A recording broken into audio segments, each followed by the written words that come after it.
Before there were books, there were secrets. Welcome to the Library of Secrets.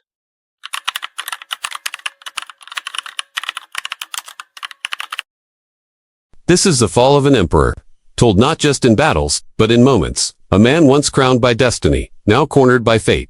From the thunder of cannon at Hougoumont to the silent deck of exile.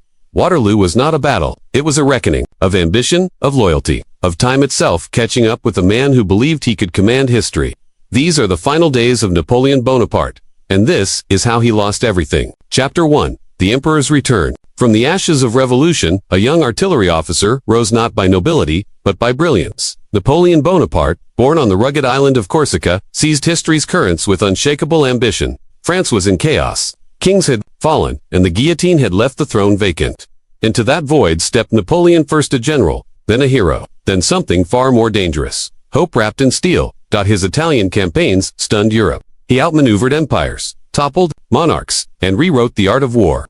By 1804, he crowned himself emperor not beneath God, but above kings. The world watched as a soldier ruled a nation, but this was no ordinary empire. This was the rise of a new order of meritocracy, forged in fire, led by a man who believed destiny was not inherited, but taken. Europe shuddered. Coalitions formed. Old powers grew restless, yet Napoleon marched on, building roads, laws, and legends. The crown did not weigh him down, it sharpened his resolve. France surged behind him, and though storms brewed on every horizon, the eagle soared higher still. As Napoleon expanded his empire, the continent trembled beneath his boots. From the frostbitten plains of Russia to the sun-scorched hills of Spain, Europe was no longer a chessboard, it was a battlefield. Kingdoms fell like dominoes. Old dynasties, once thought eternal, crumbled before the French eagle. The map of Europe changed with every march. Prussia was humbled. Austria bled. Spain ignited in guerrilla warfare that burned long after the guns fell silent. Even the mighty Russians felt his fury until the snows turned against him. Yet still, he pressed forward.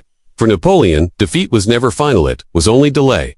But the fire he unleashed could not be tamed. Resistance grew, not only from armies, but from the people. Nationalism once Napoleon's tool turned against him. The more he conquered, the more he provoked. He was no longer seen as a liberator. To kings, he was a threat. To revolutionaries, a betrayer. To Europe, an unstoppable storm. The emperor stood at the center of a burning world, brilliant, ruthless, alone. The fire that crowned him now licked at his feet. February 1815. Exiled to the tiny island of Elba, Napoleon was watched but never forgotten. While monarchs divided Europe in Congress, he plotted in silence. The crown of France still burned in his thoughts. And so, under cover of darkness, he sailed one ship, a few hundred loyal men, and the fire of unfinished destiny. When he landed on French soil, he didn't bring an army. He brought memory. Soldiers sent to arrest him laid down their arms. If you would shoot your emperor, he said, do it now. None did. One by one, they joined him not through orders, but devotion. The march to Paris was not a campaign. It was a resurrection, no bullets fired, no battles fought, just the steady advance of a man who had once ruled the world, and now returned to claim it again. Louis XVIII fled before him. The throne stood empty. Napoleon rode into the capital in triumph. The people roared. The tricolor flew once more. Europe shuddered. The 100 days had begun. But glory is a flame that burns fast, and many now gathered to snuff it out. As Napoleon reclaimed France, Europe did not hesitate. Old enemies closed ranks once more. Britain, Prussia, Austria, Russia, an iron coalition, reborn with one goal, end Bonaparte forever. In Belgium, near the town of Brussels, the British entrusted command to Arthur Wellesley, the Duke of Wellington, a man of steel composure. He had defeated Napoleon's marshals in Spain. Now, he prepared to face the emperor himself.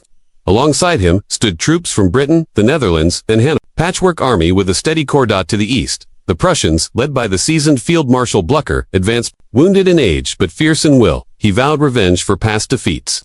Their armies would converge and crush Napoleon between them, but the French emperor would not wait to be surrounded.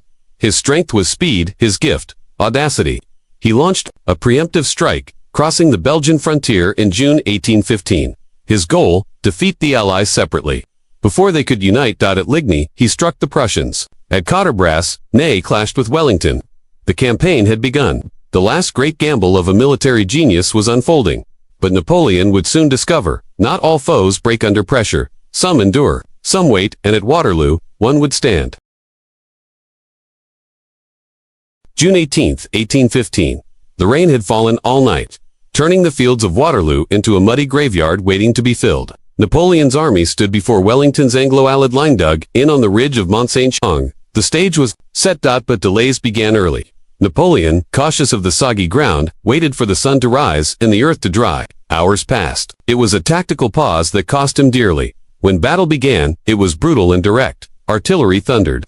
Infantry charged, the French pounded Hougoumont and La Haye-Saint farms turned fortresses, but the British held firm. Ney, bold, yet reckless, launched massive cavalry assaults without proper infantry support. Waves of horsemen galloped into musket fire, only to be repelled again and again. Napoleon believed the Prussians were far too far, but they were marching fast. By late afternoon, Blucher's forces began arriving on Napoleon's flank. What was meant to be a single duel had become a two-front war. Still, the French Old Guard, the Emperor's elite, were sent forward in a final push. They marched through smoke and shot unbroken, until even they faltered under the Allied guns. And, when they fell, the myth of invincibility fell with them.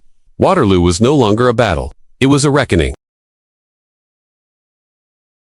The field at Waterloo was silent by nightfall, but its silence roared with finality. Napoleon's once mighty army had shattered. Drums stopped. Eagles were abandoned. The dream of empire lay broken in the mud. Napoleon returned to Paris not as a conqueror, but as a shadow.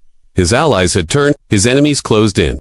The French people, exhausted by years of war and loss, no longer rallied to his cause. His words, once lightning, now sparked no fire. He abdicated once more, not with glory, but resignation. There would be no second 100 days. The British, determined to end his influence forever, refused another lenient exile. This time they chose Saint Helena, desolate, windswept island in the middle of the South Atlantic. Isolated, forgotten, inescapable. There, under gray skies and endless waves, Napoleon lived his final years. No throne, no army, only silence and memory. He wrote, he reflected. But even in exile, he tried to control the story, shaping how history would remember him.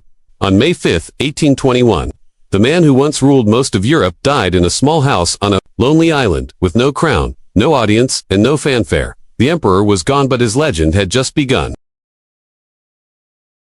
Napoleon died in exile, but he would not be forgotten. His body lay buried far from France, yet his spirit began a journey back into the hearts of his people and into history. Across Europe, his name sparked debate, admiration, and fear.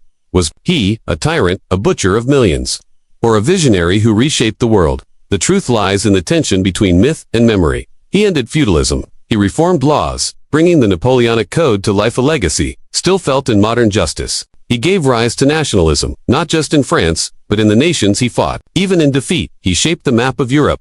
Artists painted him as a godlike figure on horseback. Writers immortalized his mind. Enemies studied his strategies. And in France, whispers of his return never fully faded. In 1840, nearly 2 decades after his death, his remains were brought back to Paris. A grand procession followed, and crowds lined the streets in silence. The emperor had come home not in power, but in legend. Today, he rests beneath the golden dome of Les Invalides. Tourists pass in awe, unaware that they walk beside a myth. Napoleon did not win his final battle, but he conquered something greater: time. His story, like his empire, refuses to vanish.